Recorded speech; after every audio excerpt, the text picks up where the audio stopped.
بسم اللہ الرحمن الرحیم 15 پارے کا رکوع نمبر 16 اور سورہ کہف کا رکوع نمبر 4 آج میں شروع کروں گا حسب معمول، مختصر لفظی ترجمہ، مختصر گرامر کے ساتھ، پھر انشاءاللہ اس کی تفسیر۔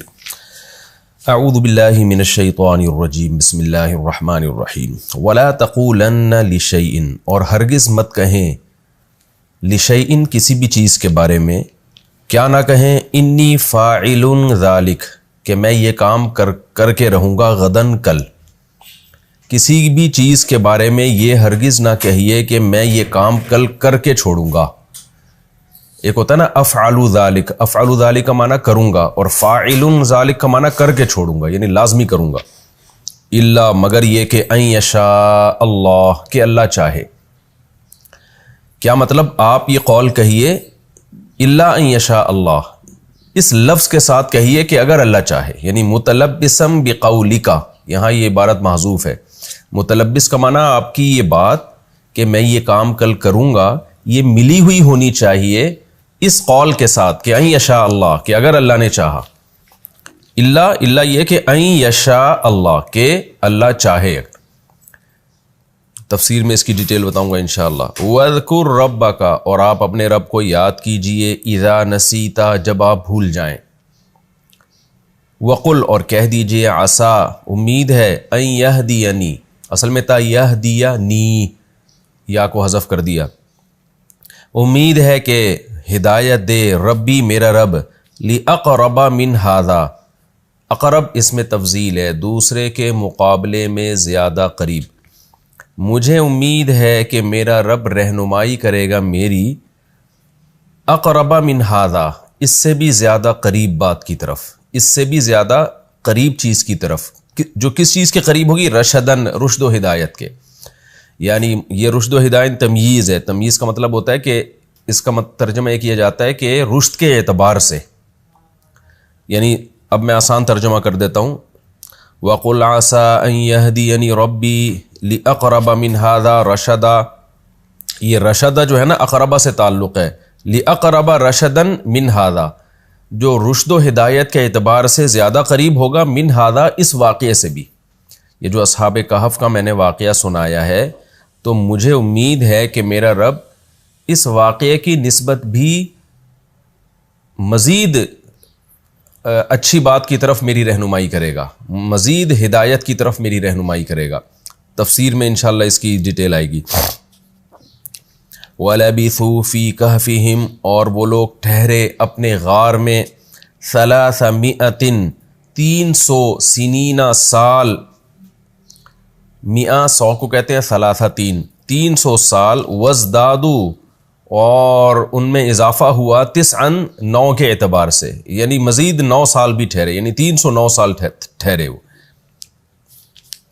قُلِ اللَّهُ، کہہ دیجئے کہ اللہ تعالیٰ، اعلم، خوب جانتا ہے، بما لبثوا، اس مدت کو جس مدت تک وہ ٹھہرے، لہو غیب السماوات والارض، اسی کے لیے آسمانوں اور زمین کے غیب کا علم ہے، ابصر بہ، کیا خوب دیکھتا ہے، واسمع، اور کیا خوب سنتا ہے۔ یہ افعال تعجب میں سے ہے یہ صیغہ۔ میں نے بتایا تھا نا، ضروبہ، وضرب بہ، ما اضربہ، یہ 3 صیغے فعل تعجب میں استعمال ہوتے ہیں۔ وضروبہ، کیا خوب مارا، ما اضربہ، کیا خوب مارا، واضرب بہ، کیا خوب مارا، یہ اس کا تو یہاں بھی ابصر بہ، کیا خوب دیکھا، اسمع، یہاں بھی تھا اسمع بہ، اصل میں کیا خوب سنتا ہے، تو ابصر بہ، کیا خوب دیکھتا ہے، واسمع، اور کیا خوب سنتا ہے، ما لہم من دونہ، نہیں ہے لوگوں کے لیے اللہ کے سوا، من ولی، کوئی دوست، ولا یشرک فی حکمہ احدا، اور نہیں شریک کیا ہے اس اللہ نے اپنے حکم میں، احدا، کسی ایک کو بھی۔ وَاتْلُ مَا أُوحِيَ إِلَيْكَ، تلا یتلو، تلوون، تلاوت کرنا۔ تو وَاتْلُ اصل میں تھا انصر کی طرح، اتلو، واو کو حذف کر دیا، انصر میں جیسے را کو ساکن کرتے ہیں تو اگر آخر میں واو آ رہی ہو تو اس کو حذف ہی کر دیتے ہیں۔ وہ اتلو تھا اصل میں، وَاتْلُ مَا أُوحِيَ، اور تلاوت کیجئے، ما، اس وحی کی، اوحی الیک جو آپ کی طرف وحی کی جا رہی ہے، من کتاب ربک آپ کے رب کی کتاب میں سے، لا مبدل لکلماتہ کوئی تبدیل کرنے والا نہیں ہے اس کے کلمات کو. یہاں کلمات سے مراد ہے اس کے وعدوں کو. جو اللہ نے اپنے کلام میں وعدے کیے نا تو اس کے وعدوں میں کوئی تبدیلی نہیں ہو سکتی. وَلَن تَجِدَ مِن دُونِهِ اور ہرگز آپ نہیں پائیں گے اللہ کے سوا کوئی ملتحدہ. ملتحدہ کا معنی پناہ کی جگہ. لحد ہے نا، لحد کہتے ہیں قبر کو جو ایسے ایل کی شیپ میں بنائی جاتی ہے. کوئی بھی گڑھا یعنی جہاں جا کے انسان چھپ جائے تو اس کو بھی ملتحد کہا جاتا ہے. تو آپ اللہ سے بچنے کے لیے کوئی بھی ملتحد پناہ گاہ آپ نہیں پائیں گے. وَاصْبِرْ نَفْسَكَ اور آپ روک کے رکھیے نفسک اپنی جان کو، مع الذین ان لوگوں کے ساتھ، یدعون ربہم جو اپنے رب کو پکارتے ہیں، بالغداتی صبح کے وقتوں میں بھی، والعشی اور شام کے وقتوں میں بھی، یریدون وجہہ اور وہ تلاش کرتے ہیں اللہ کے چہرے کو یعنی اس کی رضا کو کے متلاشی ہیں. ولا تعد عیناک عنہم اور آپ کی دونوں آنکھیں، عینا اصل میں عینانی تھا، آپ کی دونوں آنکھیں یعنی آپ کی آنکھیں، عنہم ان سے ہٹ کے، لا تعدو ادھر ادھر تجاوز نہ کریں. ادا یعدو کا معنی دوڑنا ہوتا ہے، ادا یعدو عن کا عن جب آئے تو اس کا معنی کسی چیز سے کنارہ کشی کرنا. یعنی آپ کی آنکھیں ان لوگوں سے جو صبح و شام اللہ کو پکارتے ہیں ان سے ہٹ کے کہیں اور نہ جائیں. ترید زینت الحیات الدنیا اس طور پر کہ آپ دنیا کی زینت کا ارادہ کر رہے ہو، یعنی دنیا کی زینت کی خاطر ایسا نہ ہو کہ آپ کی نگاہیں ان لوگوں سے ہٹ جائیں جو صبح و شام اللہ کو پکارتے ہیں. یہ مفہوم ہوگا آیت کا.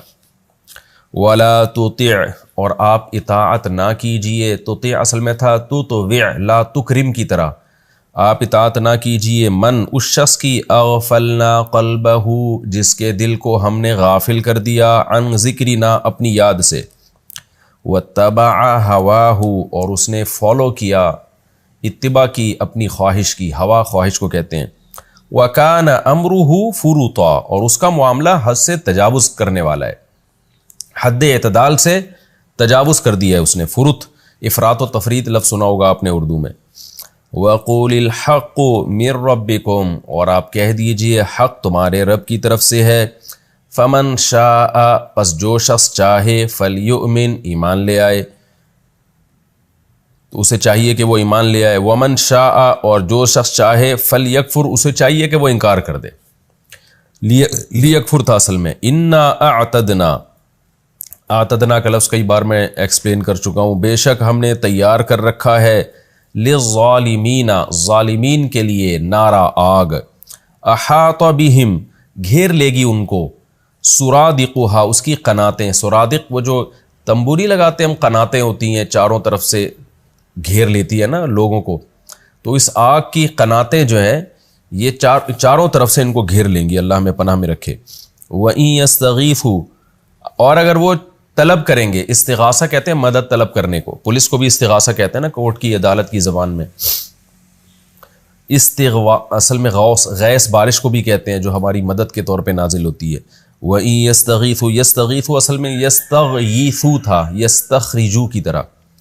وَإِن يَسْتَغِيثُوا اور اگر وہ مدد طلب کریں گے یعنی پانی مانگیں گے، يُغَاثُوا بِمَاءٍ یا مطلق مدد طلب کریں گے بھوک پیاس میں، يُغَاثُوا یہ پیسو وائس ہے، فعل مجہول ہے، تو مدد کی جائے گی ان کی، بِمَاءٍ ایک پانی سے، کل مہلی جو تیل کی تلچھٹ کی طرح ہوگا. مہل کہتے ہیں جلا ہوا تیل جو گرم تیل ہوتا ہے. یشوی الوجوہ چہروں کو بھون ڈالے گا. شوا یشوی کا معنی بھوننا.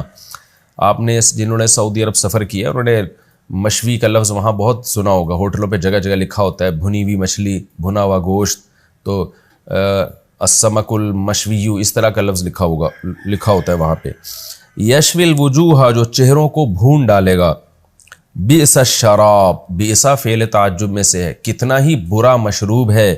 وساءت مرتفقہ ساء بھی فعل تعجب میں سے، اور کیا ہی برا مرتفقہ ٹھکانہ ہے. اصل میں رفق کہتے ہیں نرمی کو. رفیق بھی دوست کو کہتے ہیں جو آپ کے ساتھ نرمی کا معاملہ کرتا ہے. تو باب افتعال میں جب یہ لفظ جائے گا تو ارتفاق، اور جب اس میں ظرف بنے گا تو مرتفق. تو مرتفق کیا مطلب؟ رفقی جگہ. تو عام طور پر جو گھر ہوتا ہے نا وہ نرمی کی جگہ ہوتا ہے، یعنی انسان کی وہاں ٹینشن ختم ہو جاتی ہے، تو اس لیے رہائش گاہ کو مرتفق کہا جاتا ہے. لیکن یہاں جو مرتفق کہا گیا ہے یہ ایک ایسے ہی کہا گیا ہے جیسے قرآن کہتا ہے برے لوگوں کو جہنم کی خوشخبری سنا دو، حالانکہ وہ خوشخبری نہیں، وہ تو ایک بری خبر ہے. تو یہاں بھی اس کو اللہ تعالیٰ نے جہنم کو ایک ٹھکانے سے تعبیر کیا ہے کہ جیسے ایک عام آدمی کا ٹھکانہ گھر ہے، وہ آ کے اس میں خوش ہوتا ہے اس لیے اس کو ٹھکانہ بناتا ہے. تو جہنمیوں کا بھی یہ جہنم ٹھکانہ ہوگی، اگرچہ وہ اس میں خوش نہیں ہوں گے. تو یہ اس معنی میں اس کو مرتفق کہا گیا ہے کہ تمہارا لیے گویا تمہارا مرتفق، تمہارے آرام کی جگہ تو گویا یہی ہے، یعنی تم نے ایسے اعمال کیے ہیں کہ تمہاری آرام کی جگہ بھی اب ایسی ہو گئی ہے، ایسے اعمال تم نے کیے. وساءت مرتفقا، اور کتنا ہی برا ٹھکانہ ہے. اس کا ترجمہ ہم کریں گے ٹھکانے سے. ان الذین آمنوا، بے شک وہ لوگ جو ایمان لائے، وعملوا الصالحات، اور نیک اعمال کیے. انا اصل میں تھا اننا، تو بے شک ہم، لا نضیع ضائع نہیں کرتے، اضاعت سے ہے، اصل میں تھا لا نضیع لا نکرم کی طرح، ہم ضائع نہیں کرتے اجر من احسن عملا، اس شخص کے اجر کو جو عمل کو اچھا کرے. اولئک لہم، یہ وہ لوگ ہیں کہ ان کے لیے ہے جنات عدن، ہمیشگی کے باغات، تجری من تحتہم الانہار، جن کے نیچے نہریں بہتی ہوں گی.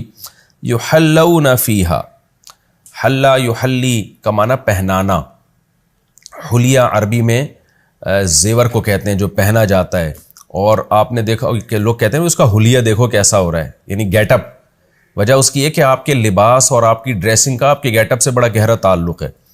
تو یحلون کا معنی پہنائے جائیں گے، فیہا اس جنت میں، وہ من اساورا، اساورا یہ سوار کی جمع اسورا آتی ہے، کنگن کو کہتے ہیں، اور اسورا کی پھر جمع آتی ہے اساور، یعنی جمع کی بھی جمع. تو یحلون فیہا من اساورا، یہ پہنائے جائیں گے کنگن، من ذہب سونے کے، ویلبسون ثیابا، اور پہنیں گے، لبس یلبسو لباس سے نکلا ہے پہننا، پہنیں گے ثیاباً ایسے کپڑے، خضرن جو سبز ہوں گے، من سندس باریک ریشم سے، و استبرق اور موٹے ریشم سے. متکئین فیہا تکیہ لگائے بیٹھے ہوں گے اس جنت میں، علی الارائک، اریکہ تخت کو کہتے ہیں، ارائک اس کی جمع، تختوں پہ بیٹھے ہوئے ہوں گے جو بادشاہوں کے جیسے تخت ہوتے ہیں. نعم الثواب، ثواب بدلے کو کہتے ہیں، کیا ہی خوب بدلہ ہے. نعمہ بھی فعل تعجب میں سے، گویا اللہ تعجب کر رہے ہیں کہ کیا ہی زبردست بدلہ ہوگا. وحسنت، اور حسنت بھی فعل تعجب میں سے، ضروبت کی طرح.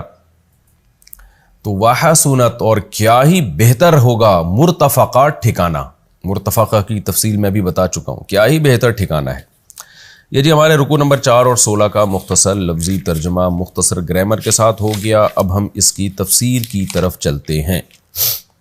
پچھلے رکوع میں اصحاب کہف کا واقعہ مکمل ہوا، تو اب اگلے رکوع میں اللہ تعالیٰ سید الانبیاء محمد صلی اللہ علیہ وسلم کو ایک نصیحت فرما رہے ہیں کہ آپ جب بھی کوئی بات کہیں نا کہ میں یہ کام کل ضرور کہوں گا، تو اس کے لیے کوئی ایسا لفظ ساتھ میں لگا دیا کریں جس سے یہ ظاہر ہو کہ اگر اللہ نے چاہا.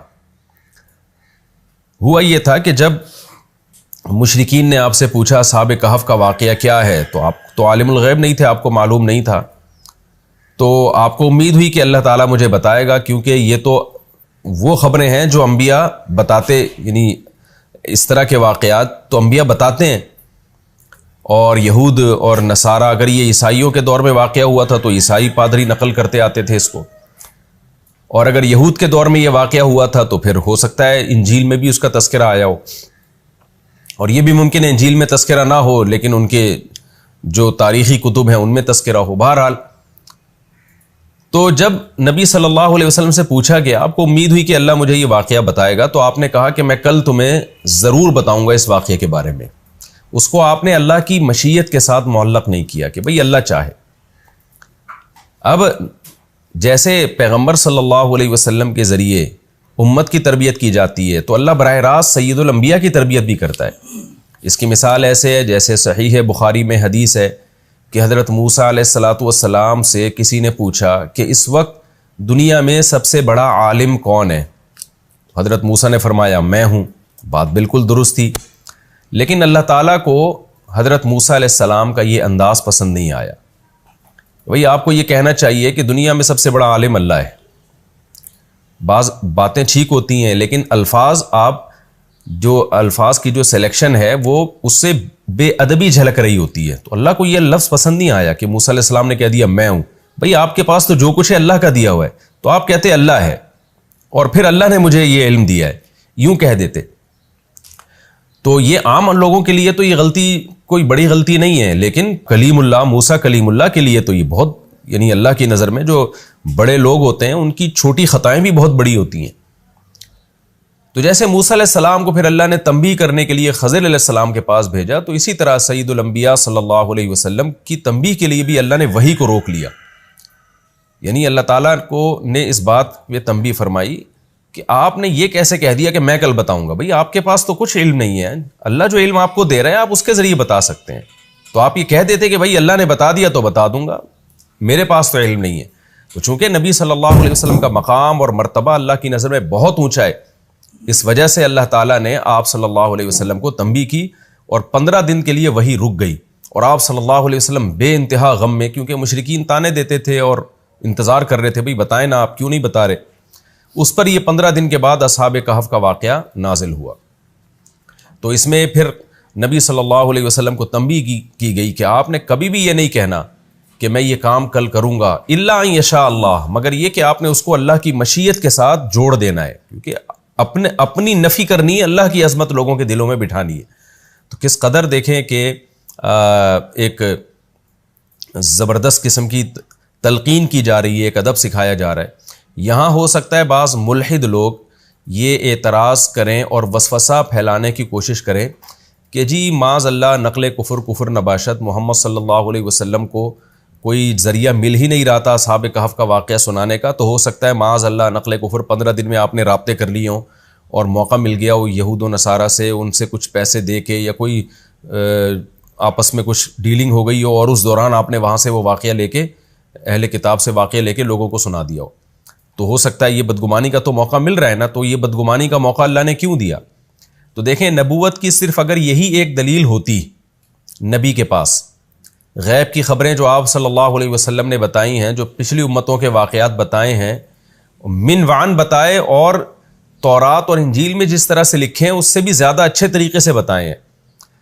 تو اگر صرف یہی ایک واقعہ رسول اللہ صلی اللہ علیہ وسلم نے بتایا ہوتا 15 دن تاخیر سے، تو شاید کوئی بدگمانی کر سکتا. لیکن نبوت کے واقعات تو، نبوت کے معجزے اور دلائل تو اس سے بہت زیادہ ہیں، ان میں تو کبھی تاخیر نہیں ہوئی. پوری سورہ یوسف ایک وقت میں نازل ہوئی ہے آپ صلی اللہ علیہ وسلم پہ. پوری سورہ یوسف ایک مجلس میں نازل ہوئی ہے جس میں آپ نے پورا واقعہ یوسف علیہ السلام کا بیان کیا. اور اس کے علاوہ بھی قرآن میں جتنے واقعات ہیں ان میں تو کہیں بھی یہ نہیں ہے کہ 25 دن کے بعد نازل ہوئے یا 15 دن کے بعد نازل ہوئے. صرف اس ایک واقعہ میں ایسا ہوا کہ 15 دن تاخیر ہوئی ہے. تو یہ تاخیر معاذ اللہ اس کی علامت نہیں ہے کہ نبی صلی اللہ علیہ وسلم کی نبوت میں شک کیا جائے، کیونکہ کسی کے پاس بے شمار دلائل ہوں نبی برحق ہونے کے. تو اگر ایک دلیل میں وسوسہ پیدا ہوتا ہے تو وہ وسوسہ جب بجا ہوتا ہے جب باقی دلائل بھی اسی نوعیت کے ہوں. لیکن باقی دلائل جیسے آپ صلی اللہ علیہ وسلم کے جو معجزے ظاہر ہوئے، چاند کے 2 ٹکڑے ہونا، اور اس کے علاوہ بے شمار معجزے جو کتابوں میں لکھے ہوئے ہیں اور ان کو بیان کرنے والے بھی ایک فرد نہیں ہیں، بہت سارے صحابہ بیان کرتے ہیں، اور خود ایک اسلام اور آپ کی تعلیمات اتنا بڑا معجزہ ہے. تو ان سب باتوں کو جمع کیا جائے تو پھر یہ اس شک اور شبے کی کوئی گنجائش رہتی نہیں ہے. تو صرف اس کا مقصد یہی تھا کہ نبی صلی اللہ علیہ وسلم کو تنبیہ کی جائے. یہاں ایک اور سوال پیدا ہوتا ہے کہ اللہ تعالیٰ ویسے بھی تنبیہ کر سکتے تھے کہ اللہ اپنے حبیب کو بتا دیتے کہ آپ نے انشاءاللہ نہیں کہا لہذا آپ نے آئندہ انشاءاللہ کہنا ہے، تو اتنا کافی ہو جاتا. تو دیکھیں ایک اور تربیت ہمیں سکھائی جا رہی ہے، تربیت کا طریقہ، کہ بعض دفعہ پریکٹیکلی کچھ تھوڑی سی سزا دی جاتی ہے جو حقیقت میں سزا نہیں ہوتی بلکہ ایک قسم کی تنبیہ ہوتی ہے. اس سے وہ واقعہ ہمیشہ کے لیے یاد رہ جاتا ہے، آئندہ آنے والی نسلوں کو اس واقعے کی اہمیت کا اندازہ ہو جاتا ہے. تو اب نبی صلی اللہ علیہ وسلم بہت پریشان رہے ہوں گے نا 10-15 دن کے وہی کیوں نازل نہیں ہو رہی. تو اس سے آپ صلی اللہ علیہ وسلم کو جو اللہ سے تعلق نصیب ہوا ہوگا، اس کے بعد جب وحی نازل ہونے کی خوشی ہوئی ہوگی اور پھر ہمیشہ کے لیے یہ بات یاد رہ گئی ہوگی، تو یہ ساری حکمتیں جبھی حاصل ہو سکتی تھیں جب وحی کے نزول میں کچھ تاخیر کی جائے. جیسے سلیمان علیہ السلام کا واقعہ ہے کہ سلیمان علیہ السلام نے اپنی 100 بیویوں سے ہمبستری کی اور قسم اٹھائی کہ میں 100 سے ہمبستری کروں گا اور جتنے بیٹے پیدا ہوں گے سب کو اللہ کے راستے کا شہسوار بناؤں گا میں. اب مجلس میں بعض لوگوں نے کہا بھی کہ آپ انشاءاللہ تو کہتے ہیں، اللہ نے اگر چاہا. سلیمان علیہ السلام پھر بھی بھول گئے، تو ایک بھی پیدا نہیں ہوا اور ایک معذور بچہ پیدا ہوا جو جہاد کے قابل ہی نہیں تھا. تو اس وقت سلیمان علیہ السلام کو احساس ہوا کہ مجھ سے بڑی غلطی ہوئی ہے، اور اللہ کے دربار میں آپ سجدے میں گر گئے اور آپ نے توبہ کی. تو اب وہاں بھی اللہ تعالیٰ سلیمان علیہ السلام کو ویسے بھی وحی کے ذریعے بتا سکتے تھے، بھئی آپ انشاءاللہ کہتے ہیں. نا اللہ نے حضرت سلیمان علیہ السلام کو ایک تنبیہ کی ہے کہ آپ کی مرضی سے نہیں ہوگا، جو ہوگا میری مرضی سے ہوگا. تو یہ جو ایک چھوٹی سی تنبیہ ہوئی کہ 100 بیویوں میں سے ایک بھی کے بھی اولاد پیدا نہ ہوئی، اور جس کے ہوئی وہ بھی ایک معذور بچہ پیدا ہوا، تو یہ اس واقعے اور انشاءاللہ کے لفظ کی اہمیت بتانا مقصد تھا. تو اللہ تعالیٰ تو بادشاہ ہے، وہ جس طرح سے اپنے پیغمبروں کو تنبیہ کرنا چاہے یہ اس کی مرضی ہے. تو یہاں بھی ایسا ہی ہے، وَلَا تَقُولَنَّ لِشَيْءٍ، اے محمد صلی اللہ علیہ وسلم ہرگز آپ کسی چیز کے بارے میں یہ مت کہیے گا انی فاعل ذالک غدا، کہ میں یہ کام کل ہرگز کر کے چھوڑوں گا، الا ان یشاء اللہ، الا یہ کہ اللہ چاہے. یعنی یہ الفاظ آپ نے زبان سے کہنے ہیں اس طرح یا اس طرح کے ملتے جلتے الفاظ. انشاءاللہ کہنا ضروری نہیں ہے، خوب سمجھ لیں. کوئی بھی ایسا لفظ کہنا ضروری ہے جس سے جو ایک دعویٰ ہے نا اپنی خودی کا کہ میں جس سے ختم ہو رہی ہو، ایسے الفاظ کہنا ضروری ہے. تو انشاءاللہ ضروری نہیں ہے. لہذا اردو میں اگر کوئی کہہ دیتا ہے کہ میں یہ کام کل ضرور کروں گا اگر اللہ نے چاہا، تو بھی ٹھیک ہے. میں یہ کام ضرور کروں گا اللہ کی مدد کے ساتھ، تو بھی ٹھیک ہے. تو کوئی بھی ایسے الفاظ جس میں اپنی نفی ہو رہی ہو. اور ایک عام آدمی کو اتنی سخت تنبیہ نہیں ہوتی. پیغمبر کو جو سخت تنبیہ ہوئی اس کی ایک بڑی وجہ یہ بھی ہے کہ پیغمبر کے پاس علوم بہت زیادہ ہیں، اور پیغمبر کو اپنی پوزیشن واضح کرنی ہے کہ میں بشر ہوں، بشر. کیونکہ پچھلی امتوں میں پیغمبروں ہی کو لوگوں نے معبود بنایا. آج بھی جو ولی اللہ لوگ ہوتے ہیں، بزرگان دین ہوتے ہیں، ان کی قبروں پہ ہی سجدے ہوتے ہیں. تو اس لیے جو بڑے لوگ ہیں جن کے دین کا علم خاص طور پہ جن کے پاس زیادہ ہے، جن کے بارے میں خطرہ ہے کہ لوگ انہی کو خدا نہ بنا لیں، ان پر یہ ذمہ داری زیادہ ہے کہ وہ اپنی نفی کریں، لوگوں کو اللہ کی طرف لے کر آئیں. ایک عام آدمی اگر یہ غلطی کرتا ہے انشاءاللہ چھوڑ دیتا ہے، کچھ بھی نہیں ہوتا اس سے، کیونکہ کون اس کو خدا مانے گا، معبود مانے گا. لیکن جس شخص کے بارے میں یہ خیال ہو کہ یہ علم کا منبع اور سرچشمہ ہے اور لوگ اللہ کو چھوڑ کر اسی کو خدا نہ بنا لیں، تو اس پر بہرحال یہ لازم ہوگا کہ اپنی بار بار نفی کرے. تو موسیٰ علیہ السلام کی بھی اللہ نے نفی اسی وجہ سے کروائی، علم کی نفی، کہ آپ کے پاس نہیں، علم تو میرے پاس ہے، تاکہ لوگ ایسا نہ ہو کہ اللہ کو چھوڑ کے موسیٰ ہی کو معبود بنا لیں. اور نبی صلی اللہ علیہ وسلم کا مقام تو حضرت موسیٰ سے بھی بلند ہے. لہذا آپ کو ان معمولی باتوں پہ تنبیہ کی جا رہی ہے جو ہماری نظر میں معمولی ہیں، لیکن سید الانبیاء کا مقام جب دیکھا جائے تو نبی کے مقام کے حساب سے یہ معمولی باتیں نہیں ہیں. اس لیے قرآن کہہ رہا ہے کہ آپ کسی بھی چیز کے بارے میں جب یہ کہیں کہ میں یہ کام کل ضرور کروں گا، تو یوں لازمی کہہ دیا کریں کہ الا ان یشاء اللہ، کہ اللہ کی مشیت کے ساتھ. وَاذْكُرْ رَبَّكَ إِذَا نَسِيتَ، اور جب آپ بھول جائیں تو پھر اپنے رب کو یاد کر لیں. کیا مطلب؟ اس وقت آپ اللہ کا تذکرہ بھول گئے تھے کہ بھئی اللہ نے چاہا، یا اللہ کی مدد ہوئی تو، یا اللہ نے مجھے بتایا تو، اللہ کا تذکرہ بھول گئے تھے. تو جب یاد آئے اس وقت اللہ کا تذکرہ کر لیں. یعنی آپ نے ایک چیز کا دعویٰ کر دیا یہ میں لازمی کر کے چھوڑوں گا اور مجھ میں یہ قابلیت ہے اور یوں کروں گا، اپنی طرف آپ نے نسبت کی، اللہ کو بیچ سے نکال دیا. بعد میں جب خیال آیا تو آپ اس وقت اللہ کا تذکرہ کر دیں کہ بھئی میری کیا طاقت، اللہ کی توفیق سے میں یہ کام کروں گا. اس وقت کہہ دیں وَقُلْ عَسَىٰ أَن يَهْدِيَنِ رَبِّي لِأَقْرَبَ مِنْ هَٰذَا رَشَدًا. اور رہا مشرکین مکہ کے طنز اور طعنے کہ وہ جو یہ کہہ رہے ہیں کہ آپ اصحاب کہف کا واقعہ کیوں نہیں سنا رہے، تو آپ ان کو بتا دیجئے کہ آئندہ کے لیے بتا دیجئے کہ میرا رب مجھے من ہذا، اس واقعے سے بھی زیادہ، رشدہ، ہدایت کے اعتبار سے زیادہ قریبی چیز کی رہنمائی کرے گا. کیا مطلب؟ یہاں ہدایت سے مراد ہے نبوت کی دلیل، جو نبوت کی طرف لے کے جانے والا راستہ، جس سے آپ کی نبوت پہ اور اطمینان ہو جائے. تو یہ تو ایک واقعہ ہے نا، میرا رب میری رہنمائی کرے گا اس سے بھی زیادہ واضح چیزوں کی طرف، جو رشد و ہدایت میں گائیڈنس میں، یعنی کس بات کی گائیڈنس، یہ سمجھیں، اس بات کی گائیڈنس میں کہ میں واقعی اللہ کا نبی ہوں، تو اس میں اور زیادہ قریبی چیزوں کی طرف اللہ رہنمائی کرے گا میری، یعنی ایسے معجزے مجھے دکھائے گا جو اس سے بھی زیادہ میری نبوت کی دلیل ہوں گی، اور ایسے واقعات میں سناؤں گا جو اس سے بھی زیادہ میرے نبوت کی دلیل ہوں گی، وہ دلیل ہوں گے وہ واقعات۔ تو مطلب یہ کہ صرف ایک اصحاب کہف نہیں ہے، میری تو ابھی زندگی پڑی ہوئی ہے اور بہت سے معجزے اللہ نے دکھا دیے ہیں، اور بہت سارے معجزے اللہ میرے ذریعے سے اور بھی دکھائے گا، جس سے لوگوں کو میری نبوت پہ اور زیادہ یقین آ جائے گا۔ اور حقیقت دیکھیں، جو نبی صلی اللہ علیہ وسلم نے واقعات سنائے ہیں وہ تو اصحاب کہف سے کئی زیادہ عجیب واقعات ہیں، اور کتنی ڈیٹیل میں، کتنی تفصیل سے وہ واقعات بتائے گئے ہیں۔ وَلَبِثُوا فِي كَهْفِهِمْ 300 سِنِينَ، پھر ایک بڑا پھڈا ان میں یہ ہوتا تھا، جھگڑا ہوتا تھا، بھائی کتنے سال رہے ہیں، تو اللہ نے ان کی مدت بیان کر دی کہ وہ لوگ اپنے غار میں 300 سال رہے، وَازْدَادُوا 9 اور 9 مزید، یعنی 309 سال وہ اپنے غار میں سوئے ہیں۔ دیکھیں قرآن جو ہے کسی بھی واقعے کے ضروری پہلو کو بیان کرتا ہے، دائیں بائیں چیزوں کو بیان نہیں کرتا۔ یہ واقعے کا بہت امپورٹنٹ پہلو تھا، کیونکہ اگر قرآن بیان کر دیتا بہت لمبا عرصہ سوئے ہیں، مبہم رکھتا، تو اس میں بڑا اختلاف ہوتا، کوئی کہتے 24 گھنٹے سوئے ہیں، کوئی کہتا 18 گھنٹے سوئے ہیں، تو یہ تو نارمل ہے۔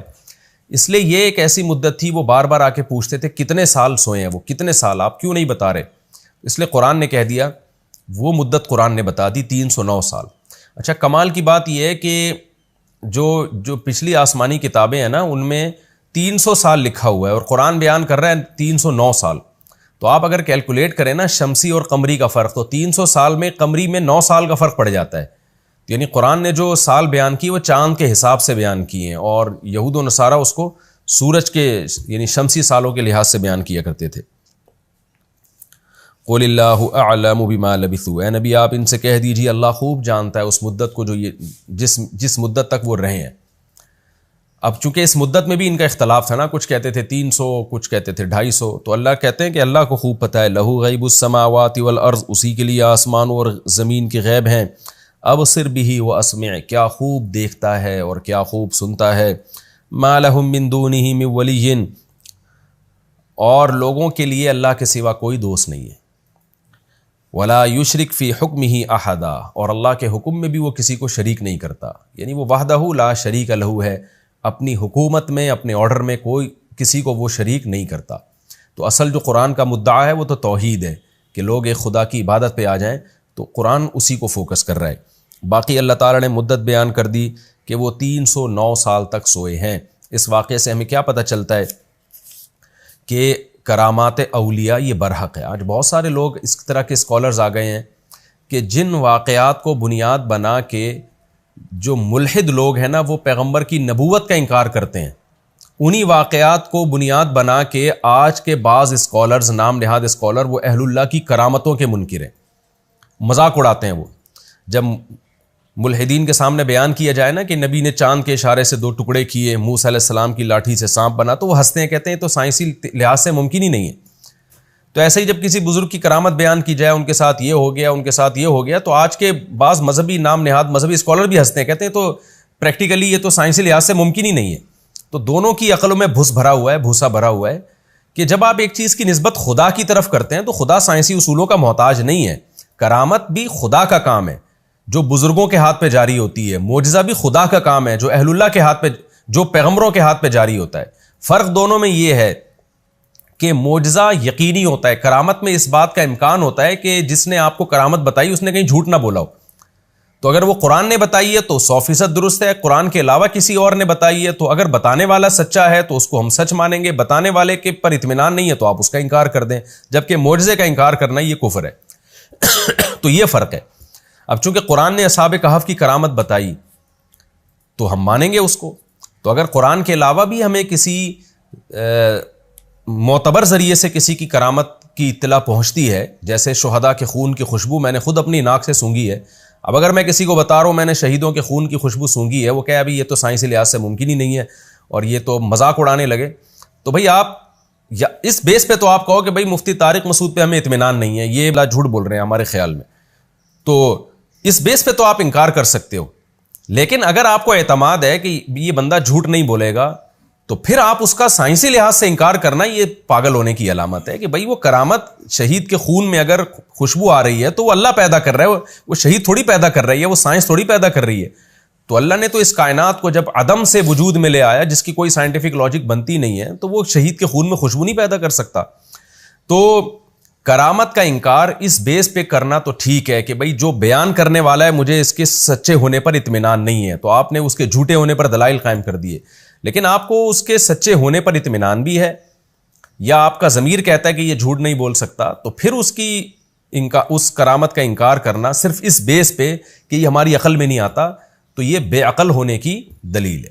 تو فضائل اعمال ہیں, فضائل صدقات ہے, اس کے علاوہ اور بہت ساری کتابیں ہیں جن میں کرامات کے واقعات لکھے ہوئے ہیں. تو واقعے کو میں یہ دیکھا جائے گا کہ یہ بیان کس نے کیا ہے. تو اگر وہ صحیح سند کے ساتھ پہنچا ہے تو مان لیا جائے گا, اگر اس کی سند ٹھیک نہیں ہے تو چاہے فضائل اعمال میں ہو, چاہے فضائل صدقات میں ہو, یا کسی بھی کتاب میں ہو, یہ تو میں ایک مثال کے طور پر 2 کتابوں کے حوالے دے رہا ہوں, تو اگر وہ پھر کسی بھی کتاب میں ہے تو اس کا انکار کیا جائے گا اگر نقل کرنے والا جو ہے وہ سچا نہیں ہے. تو فضائل اعمال یا فضائل صدقات میں کچھ کرامتیں ایسی ہیں جن کو نقل کرنے والے معتبر لوگ ہیں, کچھ کرامتیں ایسی ہیں جن کے نقل کرنے والوں پر اطمینان نہیں ہے. تو اس بیس پہ انکار کیا جا سکتا ہے بھائی جس نے نقل کی ہے وہ خود قابل اعتماد نہیں ہے, جس راوی سے لی گئی ہے یہ کرامت وہ خود قابل اعتماد نہیں ہے, تو اس بیس پہ انکار کیا جا سکتا ہے. اور اگر نقل کرنے والا صادق ہے, ثقہ ہے, تو پھر اس کا انکار کرنا یہ ہٹ دھرمی ہے. یہ وہی ذہنیت ہے جو ملحدین کی ہوتی ہے, جو ایتھیسٹ لوگوں کی ذہنیت ہوتی ہے. تو یہ ہمارا اصحاب کہف کا واقعہ مکمل ہوا. آگے قرآن کہتا ہے وَاتْلُ مَا أُوحِيَ إِلَيْكَ مِن كِتَابِ رَبِّكَ, اے نبی آپ کی طرف جو آپ کے رب کی کتاب وحی کی گئی اس کو آپ تلاوت کیجیے. اچھا, یہ اصحاب کہف کے واقعے میں جہاں کرامت کا تذکرہ میں نے جیسے بتایا کہ اس سے اہل اللہ کی کرامت کا برحق ہونا بھی ثابت ہوتا ہے, تو وہاں اللہ کی مدد کا برحق ہونا بھی ثابت ہوتا ہے کہ جب آپ اللہ کے لیے قربانیاں دیتے ہیں تو اللہ کی طرف سے کیسی کیسی مدد ہوتی ہے آپ کی. آگے قرآن کہتا ہے وَاتْلُ مَا أُوحِيَ إِلَيْكَ مِن كِتَابِ رَبِّكَ, آپ کے رب کی کتاب جو آپ کی طرف وحی کی جا رہی ہے اس کو آپ تلاوت کیجئے. لا مبدل لکلماتہ, اللہ کی باتوں کو کوئی تبدیل کرنے والا نہیں ہے. یہ تسلی کا جملہ ہے کہ اللہ نے جو آپ سے فتح اور نصرت کے وعدے کیے ہیں اللہ ان کو تبدیل نہیں کرے گا, لہذا آپ اپنے رب کا کلام لوگوں کو سناتے رہیے. وَلَن تَجِدَ مِن دُونِهِ مُلْتَحَدًا, اور اے محمد صلی اللہ علیہ وسلم یا اے مخاطب تو اللہ کے سوا کوئی پناہ گاہ نہیں پائے گا اپنے لیے, کیونکہ نبی کو بہت زیادہ مخالفت کا سامنا تھا نا مشرکین کی طرف سے. تو اللہ بتاتے ہیں کہ آپ نے پناہ بھی لینی ہے تو اللہ ہی کے پاس, اللہ ہی کے احکام کو فالو کریں گے تو آپ بچت میں آئیں گے. اللہ کے احکام کو فالو نہیں کیا, ان مشرکین کی بات مان لی آپ نے, تو پھر اللہ کے عذاب سے بچانے والی کوئی بھی جگہ کسی کے پاس نہیں ہے.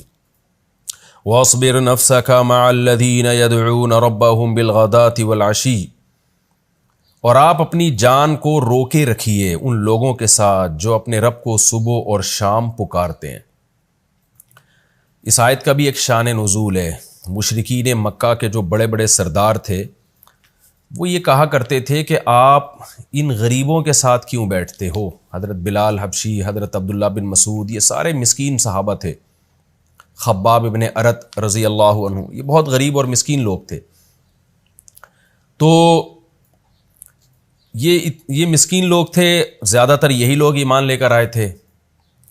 تو عرب کے مشرکین کہا کرتے تھے کہ یہ لوگ جب تک آپ کے ارد گرد بیٹھے ہیں ہم آپ کے پاس نہیں آئیں گے, ہم ان غریبوں کے ساتھ نہیں بیٹھ سکتے, ان کو آپ ہٹا دیجئے اپنے پاس سے. جیسے کہ ہر پیغمبر کو یہ طعنہ دیا گیا, اس کا بھی تفسیروں میں تذکرہ کئی بار آ چکا ہے. تو قرآن میں یہ آیتیں نازل ہوئیں کہ اے نبی ان غریبوں کو اپنے پاس سے ہٹانا تو دور کی بات, بلکہ ہم آپ کو حکم دیتے ہیں کہ آپ اپنے آپ کو, صبر یصبرو کا معنی ہوتا ہے باندھنا اور روک کے رکھنا, آپ اپنے آپ کو گویا باندھ لیجیے ان لوگوں کے ساتھ, ان کے ساتھ رہنا ہے آپ نے, اپنے وقت کا ایک بہت بڑا حصہ گزارنا ہے ان مسکینوں کے ساتھ آپ نے. کیوں؟ یہ وہ لوگ ہیں جو اپنے رب کو صبح اور شام پکارتے ہیں. یریدون وجہہ, اور رب کی رضا کے متلاشی ہیں. یہ اصل میں یہ بھی طعنے دیے جاتے تھے غریبوں کو کہ اصل میں ان کو تو ویسے کہیں سے عزت نہیں مل رہی, کوئی شیلٹر دینے کے لیے تیار نہیں ہے, تو چونکہ اسلام نے ان کو عزت دینا شروع کر دی ہے, مسلمان غریبوں پہ خرچ بھی کرتے ہیں, تو یہ غریب لوگ اصل میں اپنے فائدے کے چکر میں اسلام میں آ گئے ہیں, محمد صلی اللہ علیہ وسلم کے دوست اور ساتھی بن گئے ہیں, تو کیونکہ یہاں ان کو تھوڑی عزت مل رہی ہے. تو اس کا بھی قرآن نے جواب دیا کہ نا نا نا نا نا, یہ اپنے رب کو جو صبح و شام پکارتے ہیں کسی پیسے کی لالچ میں یا عزت کی خاطر نہیں, یریدون وجہہ, یہ اللہ کی رضا کے متلاشی ہیں, خدا کو راضی کرنے کے لیے یہ کام کر رہے ہیں. تو ولا تعد عیناک عنہم, اے محمد صلی اللہ علیہ وسلم آپ کی آنکھیں ان سے تجاوز نہ کریں. ترید زینت الحیات الدنیا, کہ آپ دنیاوی زینت کے متلاشی ہو جائیں آپ, کیونکہ دولت مند و مالدار, قوم کے وڈیرے سردار, ان لوگوں کے پاس دولت ہے, تو آپ ان غریبوں کو چھوڑ کر ان دولت مندوں کی طرف چلے جاؤ جس کی اللہ نے آپ کو اجازت نہیں دی. تو یہ جانا دنیا کی خاطر ہو سکتا ہے, دین کی خاطر نہیں ہو سکتا, یعنی اگر اس کنڈیشن میں آپ جائیں. ظاہر ہے پیغمبر سے یہ ممکن نہیں ہے کہ دنیا کی خاطر مالداروں کو فوکس کریں. پیغمبر تو مالداروں کو اس لیے فوکس کرتے تھے کہ تاکہ یہ ایمان لے آئیں گے تو باقی سب بھی مسلمان ہو جائیں گے, اس لیے سرداروں کو فوکس کرتے تھے. لیکن قرآن کہہ رہا ہے کہ اس میں ان غریبوں کو بھول جانا اور ان کے ساتھ ان کی صحبت بالکل چھوڑ دینا, اس کی آپ کو اجازت نہیں ہے کہ آپ ان کو پس پش ڈال کے نظر انداز کر کے آپ قوم کے سرداروں کو فوکس کرنا شروع کر دیں اور ان کو بالکل یہ نظر انداز کر دیں.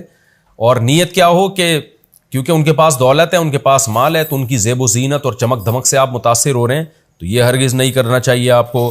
وَلَا تُطِعْ مَنْ أَغْفَلْنَا قَلْبَهُ عَنْ ذِكْرِنَا, اور جن کے دلوں کو ہم نے اپنی یاد سے غافل کر دیا, آپ ان کی بات نہ مانیں.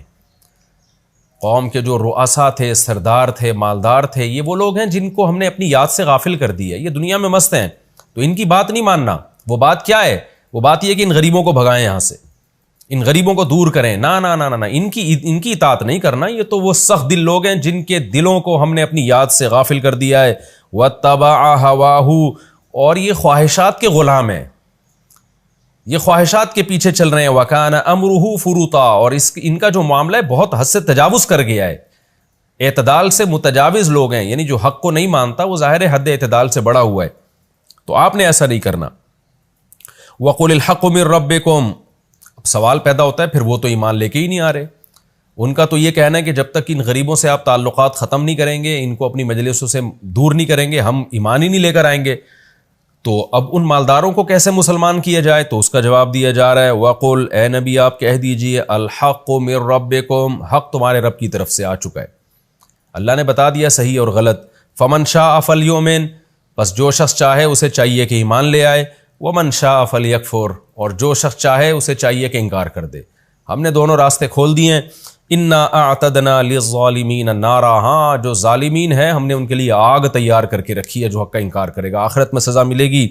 أَحَاطَ بِهِمْ سُرَادِقُهَا, اور اس آگ کی قناتیں ان کو گھیر لیں گی, چاروں طرف سے آگ میں لپٹے ہوئے ہوں گے. وَإِن يَسْتَغِيثُوا يُغَاثُوا بِمَاءٍ كَالْمُهْلِ, اور اگر مدد طلب کریں گے تو ایسے پانی سے مدد کی جائے گی جو تیل کی تلچھٹ کی طرح گرم ہوگا. یشوی الوجوہ, ان کے چہروں کو بھون ڈالے گا. بئس الشراب, کتنا برا پانی ہے, مشروب ہے. وساءت مرتفقا, اور رہنے کی کتنی بری جگہ ہے یہ جہنم. کیسا اسلام کے دعوے میں ایک کلیئرٹی ہے اور کتنی صفائی ہے کہ پیغمبر صلی اللہ علیہ وسلم نے کتنے صاف لب و لہجے میں ان کو بتا دیا کہ بھائی میں تمہارے ایمان کی خاطر ان کو مجلس سے دور نہیں کروں گا میں, کیونکہ میرا کام اللہ کا پیغام پہنچانا ہے. اس پیغام میں امیر اور غریب کا فرق میں نہیں کر سکتا. تو تم نے ایمان لانا ہے تو لاؤ, نہیں لانا ہے تو نہیں لے کر آؤ. دیکھیں کوئی بھی شخص جو برحق نہیں ہوتا نا, اس میں اتنا کانفیڈنس نہیں ہوتا اور وہ دعوت میں اتنا سیدھا نہیں ہوتا. 2 نمبر لوگ ہم نے دیکھیں اپنی زندگی میں, وہ غریبوں کے لیے ان کے اصول کچھ اور ہوتے ہیں, مالداروں کے لیے ان کے اصول کچھ اور ہوتے ہیں. وہ کہتے ہیں غریب جائے جہنم میں, غریبوں کی ہدایت کی ان کو ذرہ برابر فکر نہیں ہوتی. وہ مالداروں کے پیچھے لگے ہوتے ہیں کیونکہ وہاں سے ان کو مفاد ملتے ہیں. اور سید الانبیاء اس وقت تنہا تھے بالکل, آپ کو کتنی شدید ضرورت تھی کہ عرب کے سردار آپ کے ساتھ مل جائیں, تو ان کو ملانے کی بھی نبی نے کوشش کی. آپ نے بعض خاندانوں میں نکاح شادیاں اس لیے کی کہ تاکہ ان کے سرداروں سے آپ کے تعلقات اچھے ہو جائیں رشتہ داری کی وجہ سے. آپ نے بادشاہوں کو خطوط بھی بھیجے تاکہ بادشاہ صحیح ہوگا تو قوم صحیح ہو جائے گی. آپ نے حضرت ابو سفیان کا, جب وہ غیر مسلم تھے, بڑا اکرام بھی کیا کیونکہ وہ قوم کے سردار تھے. انزل الناس منازلہم, آپ نے یہ حکم دیا جو جیسا جس کا اسٹیٹس ہوتا ہے, جیسی پروفائل ہو اس کے ساتھ اسی حساب سے اس کو جو ہے معاملات کیے جائیں، اس کو ڈیل کیا جائے. لیکن مالدار کو خوش کرنے میں غریب کو دھتکارنا شروع کر دیں ہم، یہ نہیں ہو سکتا. یہ اس آیت کا حاصل ہے. مالداروں پہ، سرداروں پہ الگ سے محنت کی جائے گی، کیونکہ قوم کے بڑے ایمان لے آئیں تو چھوٹے خود بخود. اللہ نے موسیٰ علیہ السلام کو ڈائریکٹ فرعون کے پاس بھیجا تھا نا، کہ ایک فرعون ٹھیک ہو گیا تو پوری قوم ٹھیک ہو جائے گی. تو یہ بالکل ٹھیک ہے.